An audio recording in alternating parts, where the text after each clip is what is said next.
Bienvenue dans cette 5e pratique d'introduction à l'Ashtanga où on va voir une version très simplifiée des postures assises qui viennent donc après les postures debout, dans l'ordre, dans la séquence, salutation au soleil, posture debout, posture assise, posture du pic qu'on ne verra pas dans ce programme parce qu'elles sont assez techniques, et posture finale.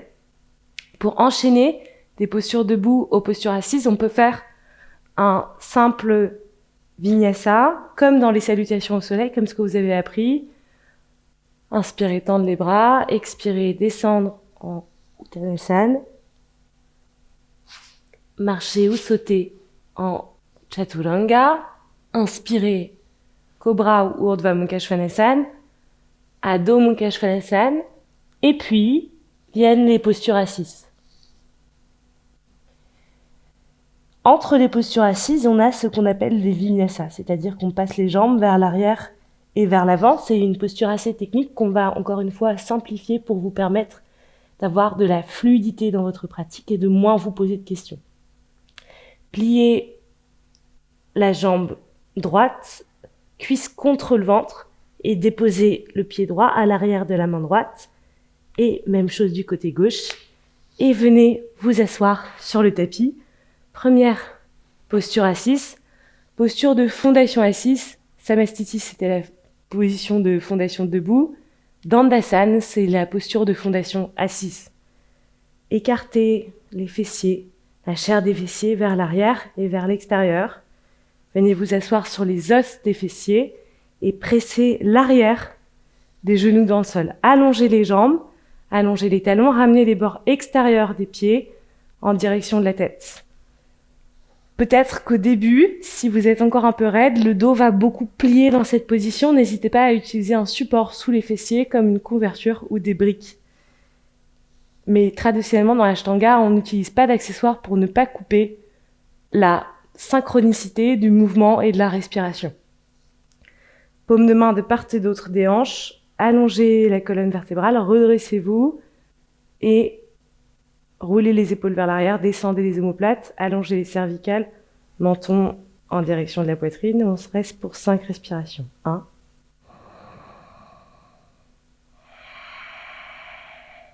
2. Inspirez, gonflez la cage thoracique. Expirez, écrasez le ventre, sucez le ventre. Encore plus facile dans les positions assises. 4.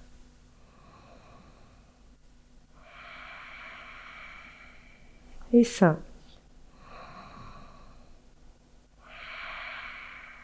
Paschimottanasana. Tendez les bras, attrapez les gros orteils. Inspirez, allongez la colonne vertébrale à partir des os des fessiers. Expirez, descendez la tête en direction des genoux, coude plié vers l'extérieur. Et on reste pour 5 respirations. 1. 2, un peu plus de longueur dans la colonne à chaque respiration. Pressez l'arrière des genoux dans le sol. 3.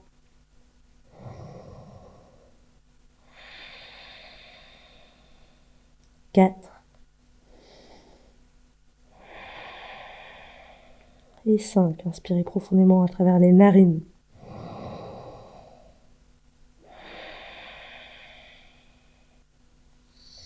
Et inspirez, allongez la colonne. Expirez, attrapez les bords extérieurs du pied gauche et du pied droit et relâchez la tête en direction des genoux. 1.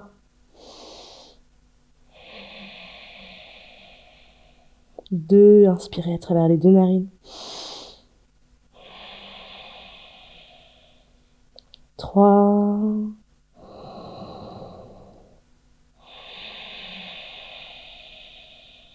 4.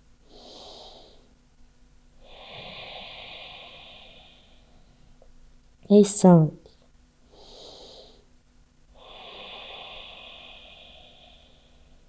Inspirez, allongez la colonne. Expirez, Vinyasa. Pliez le genou droit contre la poitrine et déposez le pied droit à l'arrière du fessier gauche. pliez la jambe gauche, le pied à l'arrière du fessier et pressez les cuisses contre le ventre. Faites une petite boule avec le corps et déposez les paumes de main devant les pieds. Poussez dans les paumes de main, décollez le bassin et reculez. Jambe gauche et jambe droite à l'arrière du tapis. Chaturanga, déposez les genoux sur le sol ou les jambes tendues. Descendez Urdhva Mukha ou le cobra.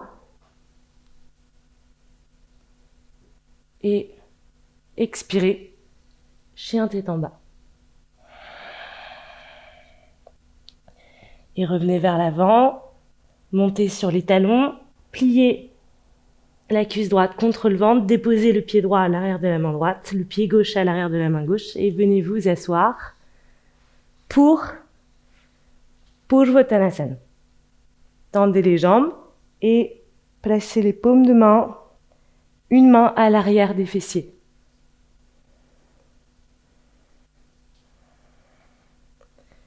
Poussez dans les paumes de main, montez le bassin et déposez les gros orteils sur le sol, allongez la colonne. Si c'est trop difficile, on peut aussi plier les genoux, placer les pieds sous les genoux et juste monter le bassin vers le ciel. On reste pour 5 respirations. 1,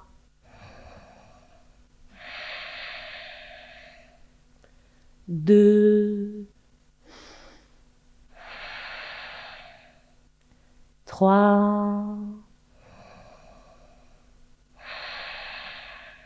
4 et 5. Et puis relâchez le bassin sur le sol et pliez genou gauche et genou droit contre la poitrine. Pressez les paumes de main à l'avant des pieds. Pressez dans les paumes de main, décollez le bassin et planche, déposez les genoux sur le sol. Inspirez, cobra. Expirez, Adho Mukha Svanasana. Ramenez la jambe droite, pied droit à l'arrière de la main droite, de la main gauche, pied gauche à l'arrière de la main droite et tendez les jambes, pliez la jambe droite, Janu Shirshasana. Pressez le pied droit contre la cuisse gauche. Ramenez le buste vers la gauche en inspirant. Expirez, ramenez la colonne vertébrale en direction de la cuisse gauche. Allongez la colonne. Expirez, relâchez la tête en direction du genou. 1.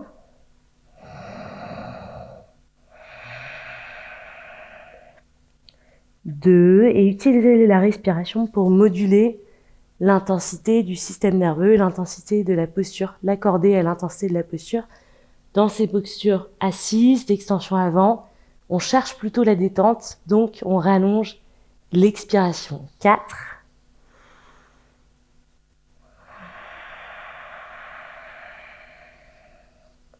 5.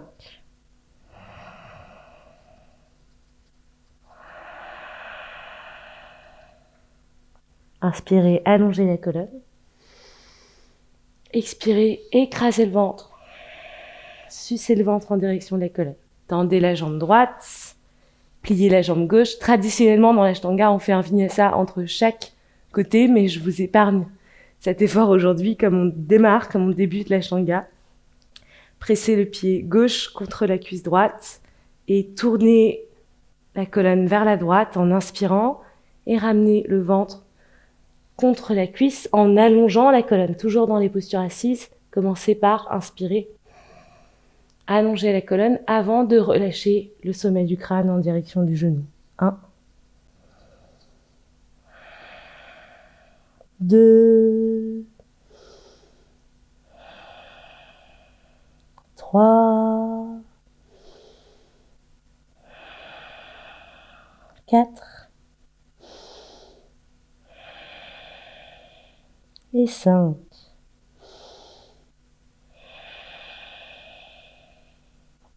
Inspirez, allongez la colonne. Expirez, écrasez le ventre. Et puis vinyasa.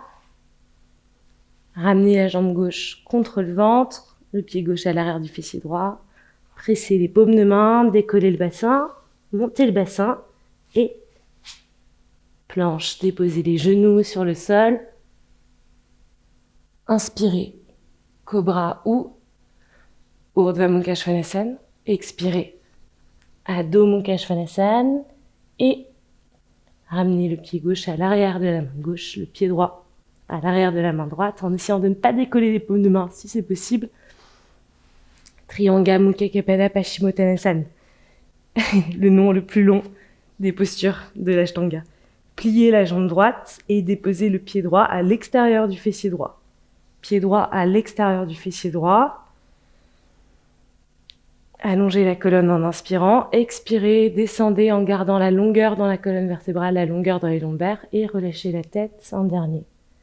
5 respirations. 1. Ramenez du poids dans la hanche droite. Naturellement, le poids se décale vers la gauche. Est-ce que vous pouvez engager le psoas à droite pour ramener le poids à droite? 3.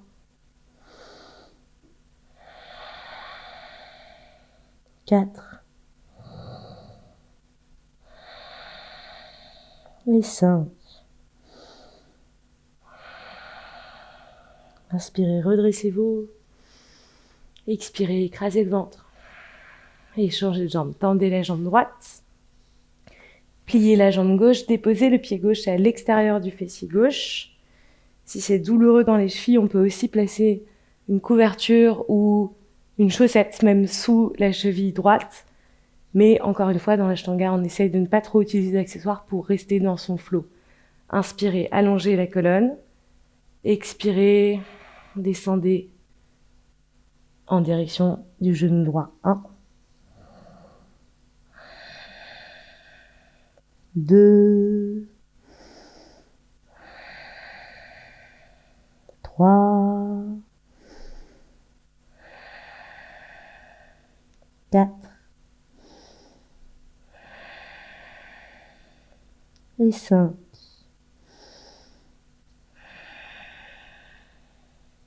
Inspirez, redressez-vous.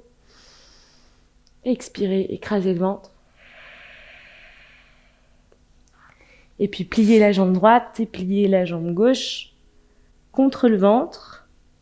Arrondissez le dos, déposez les paumes de main, montez le bassin, venez en planche et déposez les genoux sur le sol. Cobra ou Urdhva Mukha, inspirez, expirez, Adho Mukha Svanasana. Et on se servira de ce chien tête en bas comme une transition vers les postures finales. Ou vous pouvez vous arrêter là pour aujourd'hui en déposant les genoux sur le sol, en allongeant la colonne vertébrale pour venir en Balasana et rester 1 minute en posture de détente. Ou si vous souhaitez continuer avec les postures finales de la séquence d'Ashtanga, simplifiées, vous pouvez pratiquer la prochaine vidéo avec moi. Bonne journée et à bientôt.